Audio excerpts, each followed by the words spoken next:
En el libro de Génesis, en el capítulo 3, encontramos un jardín llamado el Jardín del Edén. Esto significa jardín de los adornos o jardín del esplendor. Lo cierto es que en este jardín ocurría algo muy importante y era que Dios descendía a ese jardín que había sido hecho para los hombres. Bueno, acá Dios descendía a hablar con Adán y Eva, Adán y Java, ¿verdad? Ahora, cuando leemos nosotros en el libro de Ezequiel ya no encontramos acerca de lo que es el jardín del Edén, sino que de algo aún más importante que es el jardín de Dios. Sí, esto es la Nueva Jerusalén. Ahí se nos habla entonces de lo que Dios allí estará con todo su pueblo por siempre y para siempre. La gran diferencia de lo que era el jardín del Edén. Amén. Bueno, en esta ocasión vamos entonces a empezar la parte 1 de lo que es el último capítulo de Apocalipsis en nuestro estudio que hemos estado trayendo, ¿verdad? Simple y sencillo para que podamos nosotros entenderlo de una manera fácil con la ayuda del Espíritu Santo de Dios. Sí, bueno, vamos inmediatamente entonces al verso 1 y dice así la palabra de Dios siempre con reverencia al Padre, al Hijo y al Espíritu Santo de Dios. Amén. Y dice: después me mostró un río limpio de agua de vida, resplandeciente como cristal, que salía del trono de Dios y del Cordero. Amén. Que el Señor nos hable en esta hora, Padre. Hazme una mensajera fiel a tu palabra, para que traiga alegría y refrigerio a tu corazón. Muchas vidas sean vivificadas y muchas almas sean salvas para la gloria de tu Hijo Jesús. Amén y amén. Gloria sea Dios. Bueno, entonces vemos nosotros un ángel que le ha venido dando la visión a Juan. Sí, entonces este ángel le está manifestando sabiduría, le está dando sabiduría, entendimiento a Juan, manifestando imágenes de lo por venir. Esto es lo que está pasando acá. Hemos visto que la palabra trono ha sido una de las palabras quizá preferidas de Juan en todo el Apocalipsis. ¿Por qué? Porque es el trono de Dios que está descendiendo del cielo. Sí, ¿para qué? Para ser establecido en la tierra. Bendito sea Dios. Entonces, vemos también el río de agua viva. Esto es algo bueno. Hemos visto nosotros también que algo que satisface y que es excelente viene directamente del trono de Dios. Porque Él es quien reina. Este río de agua viva, bendito Dios.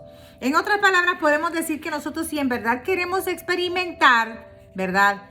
Algo satisfactorio para nuestras vidas, algo que verdaderamente nos haga sentir, ¿verdad? Felicidad, satisfacción.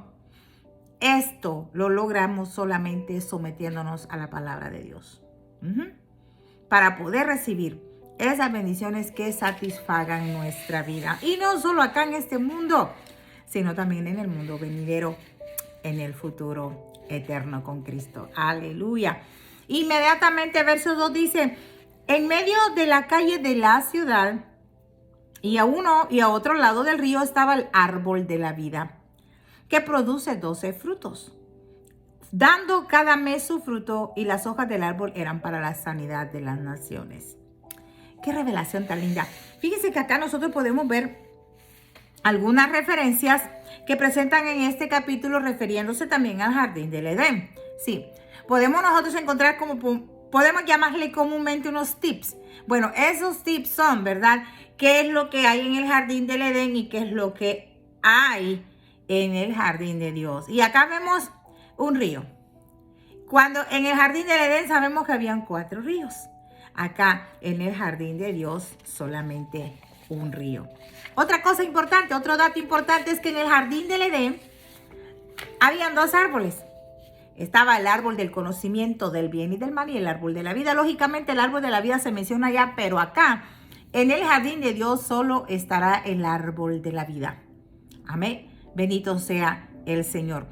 Pero si ustedes se dan cuenta, aquí surge algo sobrenatural, porque dice que en medio de la calle de la ciudad y a uno y a otro lado del río, oigan, y a uno y al otro lado del río, que estaba el árbol de la vida. Algo sobrenatural. ¿Cómo puede estar el árbol en 2 lugares?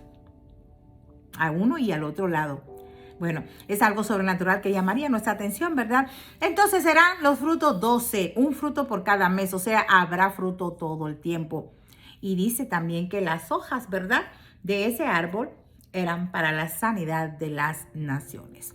Cuando dice esto se refiere a que cada mes del año ellos tomarán sus hojas con el fin de experimentar la eternidad. Recuérdense que un dato muy importante que vimos en el momento que Adán y Eva desobedecieron, inmediatamente este árbol, precisamente el árbol de la vida, fue escondido de la vista de ellos para que no alargaran su mano, dice la palabra de Dios, y comieran. Bueno, entonces este árbol, las hojas de este árbol en la Nueva Jerusalén, en el reino de Dios, ¿verdad?, en el jardín de Dios, las hojas de ese árbol van a ser para la sanidad de las naciones. Entonces cada mes van a comer ese fruto experimentando la vida eterna. Qué lindo, ¿no? Bendito sea el Señor. Entonces vemos que los frutos están dándose todo el tiempo. Y podemos nosotros hacer mención de la palabra del Señor en Mateo 21, cuando nosotros encontramos la parábola de la higuera. Cuando el Señor maldijo la higuera porque no encontró fruto en ella. No encontró. Lógicamente, el Señor sabía que no era tiempo de fruto. Pero lo que Dios quiere es que todo tiempo sus hijos estén dando fruto. Así que no es que un mes sí doy fruto, otro mes no doy fruto. El Señor quiere que su pueblo todo el tiempo esté dando fruto. A 30, a 60 y a 100 por uno. Gloria a Dios. Verso 3 nos dice, y no habrá más maldición, ni el trono de Dios y del Cordero estará en ella y sus siervos le servirán. Bueno, sabemos que en la Nueva Jerusalén no habrá más pecado, no habrá muerte, no habrá llanto, no habrá dolor. ¿Podemos darnos cuenta nosotros por qué de eso? Bueno, porque es allí en donde el trono de Dios, ¿verdad?, que ha dejado los cielos, está allí establecido. Ha descendido del cielo a una nueva realidad, a la Nueva Jerusalén. Entonces allí no habrá más maldición. Recuérdense que no creemos en un Dios de maldiciones, en un Dios maldito. Creemos en un Dios bendito, en un Dios que es santo, santo, santo. Por tal razón, ahí no habrá maldición. Así que nosotros debemos de animarnos y ver si, amigo y amiga, que me escuchas, te animas ahora que todavía hay tiempo. Verso 4 dice, y verán su rostro y su nombre estará en sus frentes. Verán su rostro. Bueno, aquí vemos nosotros una imagen de una intimidad con Dios. Vamos a tener una intimidad porque le vamos a ver cara a cara. Amén. Sí, no solo eso, sino que también vamos a hablar con Él. ¿Tú sabes lo que significa volver a esa relación anterior? Como en el Edén, que Adán hablaba con el Señor, Adán y Eva hablaban con Dios cara a cara. Bueno, todos estos años, miles de años que pasaron cuando se perdió esa relación, pero todo vuelve a ser lo mismo. ¿Gracias a qué? A la obra redentora que el Señor Jesucristo hizo ahí en la cruz del Calvario. Gloria a Dios. Bueno, entonces podemos ver el rostro de Dios. Vamos a hablar con Él, le veremos cara a cara. Y que el nombre de Él estará en las frentes nuestras. Bueno, nosotros conocemos en la Biblia, en el libro de Números, en el capítulo 6, ¿verdad?, de los versos 23 al 27, encontramos una bendición sacerdotal que se llama la bendición de los Coanim, ¿verdad? Entonces, esta bendición dice, Jehová te guarde, Jehová te bendiga, Jehová haga resplandecer su rostro sobre ti. Bueno, esa es la bendición sacerdotal. Y esto nos trae a recordar este verso, que veremos el rostro de Dios y que el nombre de Él estará en nuestras frentes. Gloria a Dios, aleluya. Bueno, entonces, nosotros vamos a ver acá en el verso 5, dice, no habrá allí más noche y no tienen necesidad de luz de lámpara ni de luz del sol, porque Dios el Señor los iluminará y reinarán por los siglos de los siglos. Amén. Mira qué interesante. Si nosotros vemos el libro de Génesis, nos damos cuenta que en el capítulo 1, el Dios Todopoderoso nuestro, que se predica acá en Casa de Dios y Puerta del Cielo para las Naciones, nuestro Dios creó, aleluya, en el día 4, las lumbreras, el sol, la luna, las estrellas. Pero Él creó la luz en el primer día. En el primer día. Lo que quiere decir es que estaremos regresando al estado original de la perfección de Dios, en la que Él y su gloria iluminan a su pueblo. Y por eso, cuando tenemos la luz de Dios ante nosotros, vamos a gobernar con Él para siempre. Amén. Así que en la Nueva Jerusalén todo será clarito como el día. Ahí no habrá noche. Amén. ¿Por qué? Porque la gloria de Dios iluminará ese reino, ese jardín precioso de Dios. Verso 6. Y me dijo, estas palabras son fieles y verdaderas. Y el Señor, el Dios de los espíritus de los profetas, ha enviado a su ángel para mostrar a sus siervos las cosas que deben suceder pronto. Mira qué interesante. Nosotros acá nos vamos a dar cuenta cómo el ángel viene a decir que la venida de Cristo se acerca pronto. ¿Por qué? Porque realmente veremos que el término profeta o profecía aparecerá varias veces a partir de ahora, con el fin de enfatizar la importancia de la profecía. ¿Por qué? Porque son los profetas los que nos enseñan a través de la palabra de Dios acerca del reino de Dios. Sí. Entonces, ¿qué quiere decir esto? Quiere decir que nosotros como cristianos tenemos la responsabilidad de estudiar las profecías. Si nosotros no estamos estudiando las profecías, estamos en rebeldía, en rebelión con el Señor. Lógicamente vamos a estar allá en el reino de los cielos, ¿verdad? Pero vamos acá en esta tierra a dejar de disfrutar las cosas que Dios quiere darnos por falta de responsabilidad, por no tener el conocimiento y atender a las cosas que están aconteciendo precisamente hoy. ¿Por qué? Porque va a haber un desgano, va a haber una tristeza por no entender lo que está pasando. Aleluya. Entonces, nosotros a través de las profecías, que son los profetas que Dios ahí usó, ¿verdad? Para darnos a entender acerca de lo que es el reino de Dios y la ubicación de Israel espiritualmente, ¿verdad? El día de hoy. Por tal razón, si nosotros conocemos las profecías, hoy en día nos damos cuenta lo que está aconteciendo precisamente en Israel, en el área de allá, ¿verdad? De todo lo que es el Medio Oriente. Nosotros estamos ubicándonos en las profecías, qué es lo que está pasando, qué viene después de eso. De eso se trata, de estar estudiando las profecías. Entonces, cuando dice que estas cosas deben suceder pronto, bueno, no quiere decir que será mañana, serán 2 días, en una semana, ¿verdad? Eso no sucederá así. Recordemos que las palabras, fíjate que estas palabras de las profecías fueron escritas casi, 2000 años atrás, ¿verdad? Finales del siglo I. Entonces, se le dijo a Juan esas cosas sucederán pronto, pero miren, ese pronto no sucedió 2 semanas después de que se la dieron a Juan. Estamos pasando ya 2000 años de eso, bendito sea Dios. Entonces, cuando esas cosas comiencen a suceder, cuando empecemos a ver que se manifiestan los dolores de parto, recuérdense que hablamos de eso en nuestro estudio, ¿verdad? En los versos anteriores, de los capítulos anteriores. Entonces, vamos a ver lo que son los dolores del parto, vamos a ver lo que es la reconstrucción del templo. Entonces, nosotros tenemos que darnos cuenta que, ¿verdad? Se están desarrollando los acontecimientos que están establecidos en las profecías que el Señor dio a sus santos profetas. Por tal razón debemos estudiarlas y alistarnos antes de que empiecen a ocurrir, que no nos agarren desprevenidos. ¿Por qué? Porque el tiempo se agota y no es necesario, ¿verdad?, que nos agarren desprevenidos cuando nosotros se nos está advirtiendo que debemos estudiar las profecías. Preparémonos. Las profecías nos ayudan a conocer los tiempos. Amén. Por eso dice el Señor, velen. Entonces, nosotros tenemos que estudiar las profecías. Verso 7. He aquí vengo pronto. Bienaventurado el que guarda las palabras de la profecía de este libro. Entonces, en este verso se enfatiza la palabra profecía. Porque dice, bienaventurado el que guarda las palabras de la profecía de este libro. Verso 8 dice, yo, Juan, soy el que oyó y vio estas cosas, y después que las hube oído y visto, me postré para adorar a los pies del ángel que me mostraba estas cosas. Mira qué interesante. Juan está diciendo, yo soy, ¿verdad?, el que oyó y vio estas cosas. Oyó y vio. Recuérdate que anteriormente en el capítulo 21, los versos 1 y verso 3, vimos algo que primeramente Juan vio y oyó. Ahora acá en el capítulo 22 dice, él oyó y vio. Bueno, ¿cuál es la diferencia? Bueno, acá se está tornando el cambio, ¿verdad?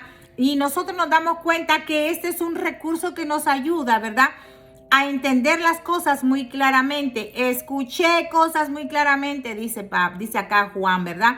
Y entonces nos da a entender que cuando nosotros a veces escuchamos algo, pensamos lo que es cuando lo escuchamos.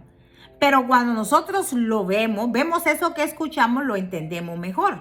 Amén. Bendito sea el Señor. Entonces, cuando nosotros pensamos que sabemos algo, ¿verdad?, vemos algo, tenemos que estar seguros de que lo que vimos es lo que oímos. Entonces, Juan está acá cambiando la terminología, pero para asegurar verdaderamente que él es el que vio estas cosas, ¿verdad? Muy claramente estas revelaciones las vio y las oyó. Qué interesante, ¿no? Bueno, es tan trascendental en la vida del cristiano tener conocimiento de las profecías. Verso 9. Pero antes de eso, recuérdense que Juan dijo que se postró a adorar al ángel. Nosotros no adoramos ángeles, ¿verdad? Adoramos a Dios porque el mismo ángel le dijo, mira lo que le dijo. Mira, no lo hagas, verso 9. Porque yo soy consiervo tuyo, de tus hermanos los profetas y de los que guardan las palabras de este libro. Adora a Dios, le está diciendo el ángel. Qué interesante, porque fíjate que este ángel era un profeta y está comisionando a Juan como profeta también. Bendito sea Dios. Entonces, este ángel está diciéndole a Juan que él es un profeta porque le dice, yo soy consiervo tuyo y de los profetas. Mira qué interesante, ¿no? Bueno, encontramos entonces una conexión entre la adoración y la profecía. ¿Por qué? ¿Por qué una conexión? Bueno, recordemos que Dios creó al hombre, o sea, Dios nos creó a nosotros para que le adoremos, ¿verdad? Bueno, entonces, lo que vemos acá en esta conexión es que la profecía, óigase bien, la profecía es la herramienta más importante que nos asiste en la adoración a Dios, ¿sí? La profecía es muy importante en la vida del cristiano. Esa nos asiste, esa nos ayuda para que podamos ahora adorar a Dios de una manera que a Él le agrade. Por tal razón no debemos de descuidar las profecías. Amén. Y por último, para terminar, la primera parte del capítulo 22 de Apocalipsis, el verso 10 dice, y me dijo, no selle las palabras de la profecía de este libro porque el tiempo está cerca. ¡Wow! ¡Qué interesante! Si nosotros estamos estudiando las profecías, lógicamente nos damos cuenta acá que hay una relación con Daniel y con Juan. ¿Por qué? Porque a Daniel, cuando a Daniel se le dio esta visión, a Daniel se le dijo que sellara, porque todavía no era el tiempo para eso que se le había mostrado. Pero algo acá contrario con Juan. A Juan le están diciendo que no selle las palabras de la profecía porque el tiempo está cerca. Fíjate qué interesante. Entonces, a él se le dijo lo opuesto de Daniel. ¿Qué quiere decir esto? Bueno, Daniel sabemos que su nombre significa Dios es mi juez. Y algo muy común que tenían todos los profetas es que, ¿verdad? Nosotros nos damos cuenta que ellos tenían en común que Dios es el juez. ¿Sí? El juez, el único que emite juicios a la tierra. Juicios que son necesarios para que el reino de Dios sea establecido. Por tal razón, si Dios no emite juicios, el reino no se establece. Son necesarios. Dios es el juez, decía, ¿verdad? Y quiere decir el nombre de Daniel. Algo que tenían en común con Juan y todos los profetas, Dios como juez. Amén. Bendito sea el Señor. Entonces, para entender la profecía de Daniel, ¿qué creen ustedes? La clave más importante para entender la profecía de Daniel es el Apocalipsis. O sea, hay una conexión entre ellos dos. Bueno, leámoslos. Sí, llenémonos de las profecías de Dios. Agrademos a Dios. ¿Por qué? Porque solamente si nos llenamos de esa palabra, de las profecías, del conocimiento de las profecías, nosotros no vamos a desmayar ni va a menguar nuestra fe cuando vemos todo lo que está aconteciendo. Amén. Los tiempos son malos. Las profecías se están cumpliendo y tenemos que tener el conocimiento de qué profecía es la que se está cumpliendo con lo que está aconteciendo. Por tal razón, los animo, hermanos y hermanas, a que estudiemos las profecías. Líderes de las congregaciones, enseñen las profecías a las ovejitas para que sean fuertes, para que sean valientes, para que sean en constante búsqueda del Señor, que velen, para que el enemigo no los agarre desprevenidos. Los dejo con eso. Entonces, si este video es de bendición, compártelo, para que también otras personas sean bendecidas con ello. Entonces será hasta la próxima cuando terminemos la segunda parte y el final estudio del libro de Apocalipsis. Que Dios me los bendiga, se les ama desde Casa de Dios y Puerta del Cielo para las Naciones con su hermana Aura, Paz de Cristo.